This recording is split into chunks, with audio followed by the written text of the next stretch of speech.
ঢাকা জেলা সাভারে আবারও আলোচনায় কুখ্যাত ছিনতাইকারী চক্রের প্রধান রনি মিয়া মঙ্গলবার রাত 8:30টার দিকে সাভার পৌরসভার ডগরমোড়া এলাকায় এনসিপি নেতা তামিম হাজারের কাছ থেকে ছিনতাই চেষ্টার সময় স্থানীয়দের সহায়তায় তাকে আটক করে police. Staff reporter Mohammad Babul হোসেনের পাঠানো তথ্যচিত্রে ডেস্ক রিপোর্ট।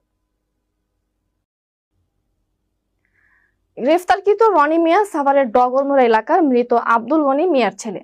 তার বিরুদ্ধে একাধিক হত্যা মামলা, ছিনতাই ও মাদক সহ নানা অপরাধের রেকর্ড রয়েছে। দীর্ঘদিন ধরে তিনি কুত্তারণী চক্র নামে পরিচিত অন্তত 30 জন সক্রিয় সদস্যের একটি বড় ছিনতাই বাহিনী পরিচালনা করছিলেন।